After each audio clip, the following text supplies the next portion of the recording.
Olá pessoal, aqui é o professor Emael e essa é a nossa terceira videoaula de Biologia do segundo bimestre. Bom galera, na aula de hoje a gente vai continuar o nosso conteúdo de genética, focando na aplicação da proporção nos problemas e nos exercícios de genética. A aula de hoje, galera, ela tem um nível de complexidade um pouquinho maior do que as aulas anteriores, porque a gente vai começar a utilizar alguns conceitos matemáticos de proporção para fazer a aplicabilidade e ver como que a genética ela pode ser aplicada na prática. Só que antes da gente começar a falar sobre os exercícios da aula de hoje e essa aplicação, a gente vai entender um pouquinho o conceito do que é proporção. Provavelmente esse conteúdo ele não é novo para vocês, e vocês já devem ter estudado antes em matemática. Para a nossa aula de hoje, eu trouxe a definição de proporção do dicionário Rollwise. O que ele diz para a gente? Proporção é a relação matemática das partes de um todo entre si quanto a uma grandeza. Professor, isso não fez sentido nenhum para mim. Eu sei, galera, o conceito de proporção ele parece um pouquinho abstrato, mas só que ele é bem simples da gente entender quando a gente pensa na prática. Vou dar um exemplo para vocês ficarem mais tranquilos quanto a isso. Por exemplo, vamos supor que eu tenho um pacote de 1 kg de trigo.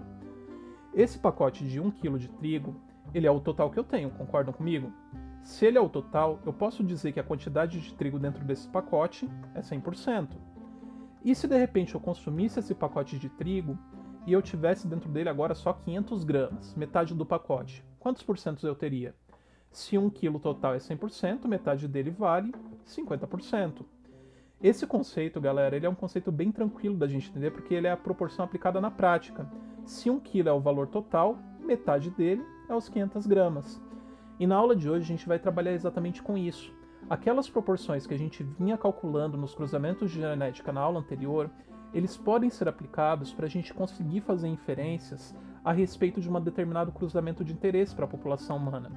E aí, no caso, a gente vai fazer um cálculo aqui de uma resolução de um exercício bem simples para vocês aprenderem, para vocês conseguirem estar aí com base para responderem os exercícios dessa semana. Bom, vou fazer a leitura aqui do exercício junto com vocês e a gente também vai fazer a resolução dele junto e passo a passo para que todos vocês consigam entender. Bom, vamos ver o que esse exercício está dizendo para a gente.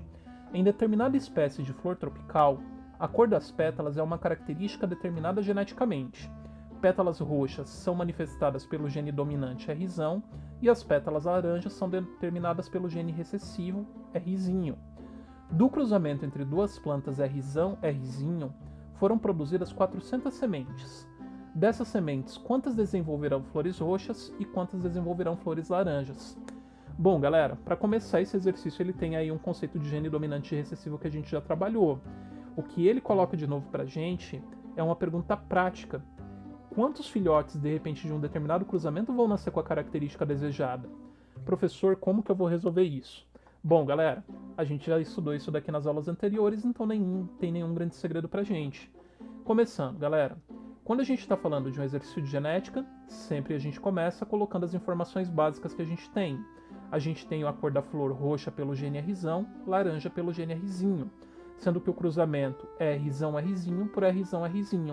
Professor, mas quanto que eu vou saber quantas dessas sementes vão ter cada cor? Simples.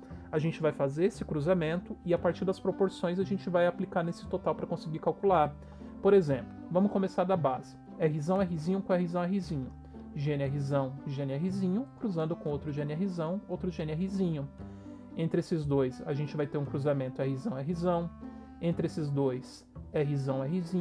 Aqui embaixo, R. E por último, R. Beleza, professor, essa parte a gente já fez milhares de vezes. E agora, o que a gente faz? Novamente, se a gente já fez esse cruzamento, agora a gente vai interpretar o resultado dos possíveis filhos. E aí a gente vai observar a dominância e recessividade. Ou seja, desse cruzamento, eu vou ter um indivíduo que vai nascer com a flor roxa, outro com a flor roxa, outro com a flor roxa e um com flor laranja. Lembrem, pessoal, no diagrama de Punnett desse simples que a gente está fazendo, cada espaço vale 25%. Ou seja, eu vou ter 25% de chance apenas de nascer uma flor laranja e 75% de nascer uma flor roxa. Concordam comigo? Até aqui nenhuma novidade, tudo isso a gente já fez. Só que agora que vem um pouquinho mais o nível de complexidade. Por quê? Quanto é 75% de 400 e quanto é 25% de 400? E aí a gente vai fazer esse cálculo. Lembra, 400 não é o total? Se ele é o total, o 400 vale 100%. E se eu quiser saber a porcentagem de flores roxas disso daqui, como que eu faço esse cálculo? Se 400 é o 100%, quanto que seria 75% dessas sementes? E aí a gente acabou caindo numa regra de 3. Eu acredito que todos vocês já tenham feito cálculos de regra de 3, então já sabem como funciona. Se eu tenho uma relação de proporcionalidade, é só multiplicar em cruz que eu vou cair na equação do primeiro grau. Por exemplo, 100 vezes x, 100x.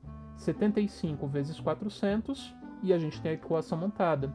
Seguindo na sequência, 100x vai ser igual, 75 vezes 400, 30.000.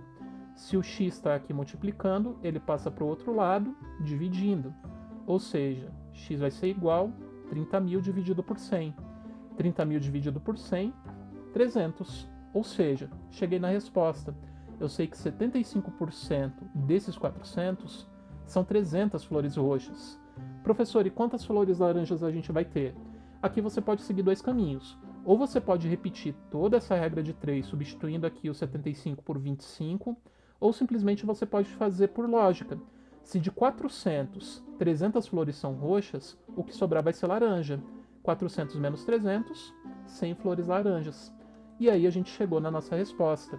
Ou seja, das 400 sementes, 300 produzirão flores roxas e 100 produzirão flores laranjas. Reparem, pessoal, que esse exercício ele se baseia apenas em cálculo de proporcionalidade com regra de 3. Não tem nenhum segredo. É só lembrar, o total sempre vale 100%. A porcentagem que você quer saber vale x. E fazendo essa regra de 3 você consegue chegar no resultado. Tomem cuidado, lembre que o número total das sementes ou dos indivíduos que você quer observar tem que ficar sempre um embaixo do outro, e a porcentagem também sempre tem que ficar um embaixo do outro, para sua conta dar certinho e você conseguir chegar na resposta. Bom, galera, agradeço a atenção de vocês. Sei que alguns de vocês provavelmente estão se sentindo como a Nazaré perdida com relação a todos esses cálculos, mas juro para vocês que é um exercício bastante tranquilo e bastante fácil. E para vocês testarem, a gente tem alguns exercícios propostos aqui no Google Classroom. Obrigado a todos e até a próxima semana.